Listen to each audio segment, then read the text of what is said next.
Kaleshwaram project అవకతవకలపై మరోమారు విచారణ జరగనుంది. దీనికోసం commission chairman justice PC Ghosh Hyderabad రానున్నట్లుగా తెలుస్తోంది. న్యాయ విచారణలో భాగంగా జనవరి 2వ వారంలో రానున్నారు. మేడిగడ్డ, అన్నారం, సుందిళ్లలోని అవకతవకలపై ఇప్పటికే కమిషన్ విచారణ జరుపుతోంది.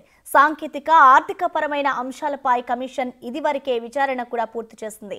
ఈ నెలలో నిర్వహించిన బహిరంగ విచారణలో పలువురు తాజా, మాజీ ఐఏఎస్లను కూడా విచారించింది.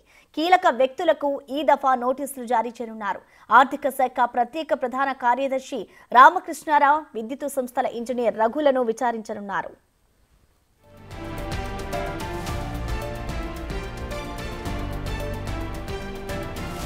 వారు సమర్పించిన అఫిడవిట్ల ఆధారంగా బహిరంగ విచారణ పూర్తి చేసి అభిప్రాయాలను నమోదు చేయనున్నారు. బ్యారేజీల నిర్మాణ సంస్థల ప్రతినిధులతో పాటు గతంలోనే విచారణ పూర్తయిన ఒకరిద్దరు మాజీ ఏఎన్సీలను మరోమారు విచారణకు పిలిచే అవకాశాలున్నట్లుగా తెలుస్తోంది. ఈ నెలతో కమిషన్కు ప్రభుత్వం ఇచ్చిన గడువు ముగియనుండగా మరో 2 నెలల పాటు పొడిగిస్తూ ఇటీవలే ప్రభుత్వం ఉత్తర్వులు జారీ చేసింది. ఈ క్రమంలో వచ్చే నెల 16 లేదా 17వ తేదీల్లో విచారణ ప్రారంభించే అవకాశం ఉంది.